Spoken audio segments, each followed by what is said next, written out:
మల్కాజ్గిరి నియోజకవర్గంలో MLA camp కార్యాలయం లేకపోవడం వలన ప్రజలు ఎదుర్కొన్న సమస్యలను ప్రభుత్వానికి తెలియజేయడానికి వినూత్నంగా నిరసన తెలిపారు. స్థానిక ఎమ్మెల్యే మరి రాజశేఖర్ రెడ్డి జీహెచ్ఎంసీ కార్యాలయం ఎదుట ఉన్న చెట్టు కింద కూర్చొని ప్రజలతో కలిసి ఎమ్మెల్యే ప్రజా సమస్యలు అడిగి తెలుసుకున్నారు. ప్రజలకు అందుబాటులో ఉండేలా ఒక శాశ్వత క్యాంపు కార్యాలయం ఏర్పాటు చేయాలని ఇప్పటికే ఎన్నిసార్లు ప్రభుత్వం దృష్టికి తీసుకెళ్లినా అధికారుల వద్ద విజ్ఞప్తులు చేసినా ఎలాంటి స్పందన లభించలేదని ఆయన ఆవేదన వ్యక్తం చేశారు. ప్రభుత్వం తక్షణమే మల్కాజ్గిరి నియోజకవర్గానికి శాశ్వత క్యాంపు కార్యాలయం ఏర్పాటు చేయాలని ప్రజలు డిమాండ్ చేస్తున్నారు.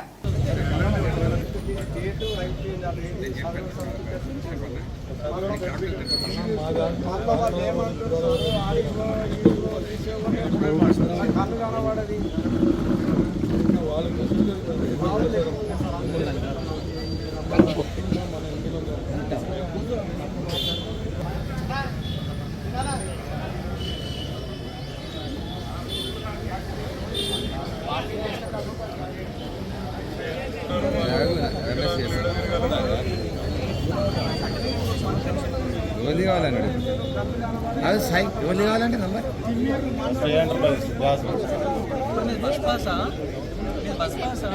బస్ పాస్ మేము చూడము హాస్పిటల్ వాళ్ళు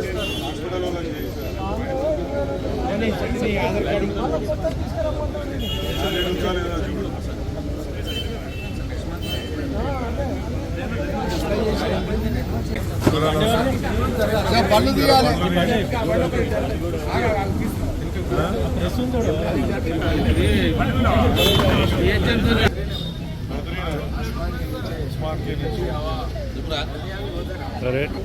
దిగి ఫోటోలు దిగుతున్నట్టున్నది. మనం స్వేచ్ఛ ఓట్లేదా మనం అందరం పక్కకు ఫోర్లో పెట్టారా సార్? 24 ఎండింగ్లోనా? ఇది ప్రజాపాలన దరఖాస్తు కింద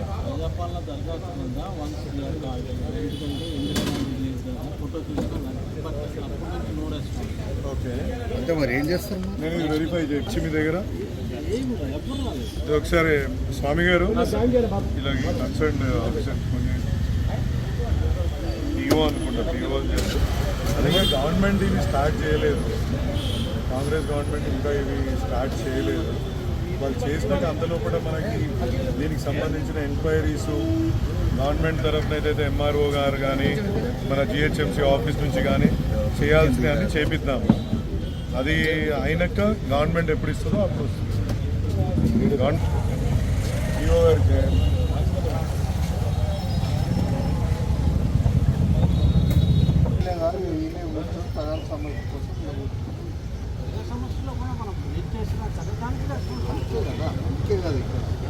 బోర్డు మీద అయితే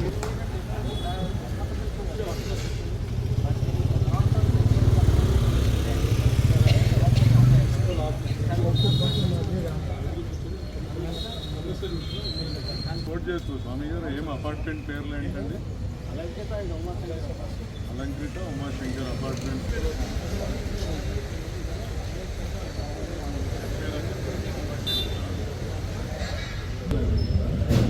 tax difference Narasimha Reddy Nagar, Malkajgiri division, Alankrita apartment. Association correct ఒకసారి మీ పేపర్స్ ఇవ్వాలి, నేను చూస్తాను.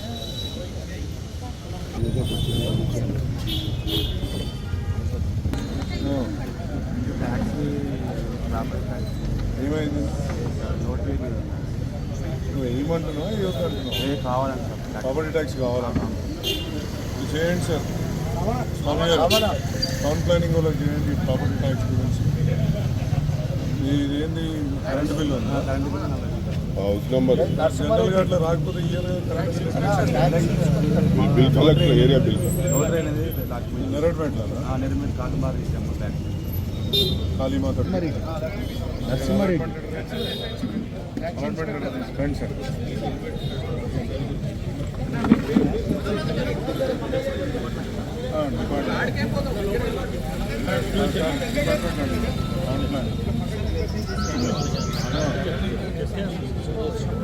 జిహెచ్ఎంసీ తరఫు నుంచి కంప్లీట్ అయింది సార్.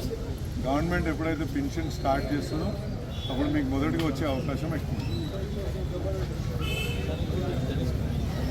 నాకు ఇంకా అవసరం లేదు, వాళ్ళతో రెఫరెన్స్ నేను తీసుకున్నాను.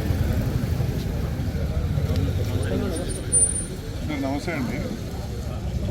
నమస్తే. ఈ సిబిఎన్ కాలనీలో సార్ వీళ్ళకి కరెంటు బిల్లు మళ్ళీ నల్ల బిల్లు ఉంది, వీళ్ళకి ప్రాపర్టీ ట్యాక్స్ వస్తలేదంట, లోన్ అప్లై చేసుకుంటారంట.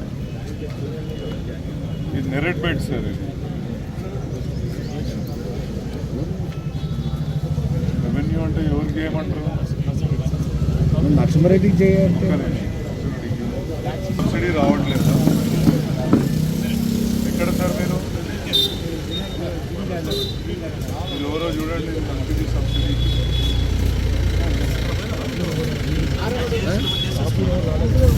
మీ గ్యాస్ ఏజెన్సీ ఏది చెప్తే నేను మాట్లాడతాను.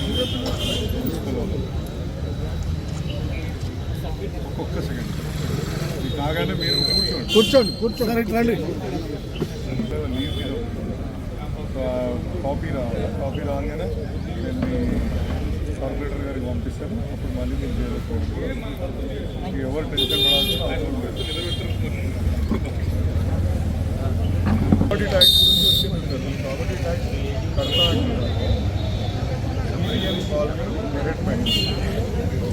అవును సార్. ఎక్కడున్నారు మీరు? లోపల నేను ఇప్పుడు నేను పంపిస్తాను సార్, మా పిఏని ఇచ్చి పంపిస్తాను. కొంచెం ఇది చూడండి సార్. నాకు ఏంటంటే ఏమంటారు, నల్ల బిల్లు ట్యాక్స్ ఉంది, కరెంట్ బిల్లు ట్యాక్స్ ఉంది. కొంచెం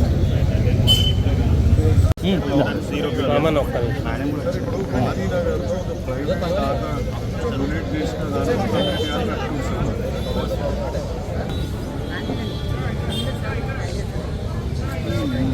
అయితే ఇప్పుడు ఎవ్రీ మంత్ 2-3 టైమ్స్ చెక్ వస్తుంది. మరి ఎట్లా మీరు ఏదో ఓసీ తీసుకొచ్చి ఓసీ తెచ్చుకొస్తే అది మాఫ్ చేస్తానంటారు, కరెక్టేనా?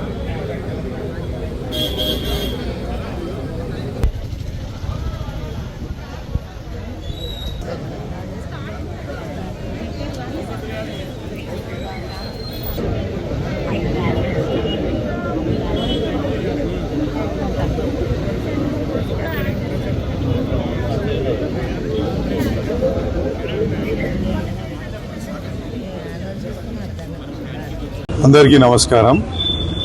ఇవాళ డీసీ ఆఫీస్ ముంగటనే కుర్చీ చేరేసుకొని కూర్చోవడం జరిగింది. ఎందుకంటే ప్రజల సౌకర్యార్థం అనేక సమస్యలతో బాధపడుతున్న ప్రజలకు ఊరట కల్పించాలనే ఉద్దేశంతో ఇక్కడికి రావడం జరిగింది. ముఖ్యంగా చాలామందికి ఎల్పిజి సిలిండర్ సబ్సిడీ రాకపోవడం, 200 యూనిట్ల కరెంటు సబ్సిడీ రాకపోవడం, ఇటువంటి సమస్యలతో చాలా ఇబ్బంది పడుతున్నారు. అదేవిధంగా సదరం సర్టిఫికెట్ల దగ్గర కూడా కొంచెం అదొక కన్ఫ్యూజన్, యుఐసిడి అనా అదేంటది, అదొక కన్ఫ్యూజన్. కొత్త కేంద్ర ప్రభుత్వం ఒక కొత్త స్కీమ్ తీసుకొచ్చినందుకు అక్కడ కూడా ఈ యొక్క కాలంలో వాళ్ళు కూడా ఇబ్బంది పడుతున్నారు.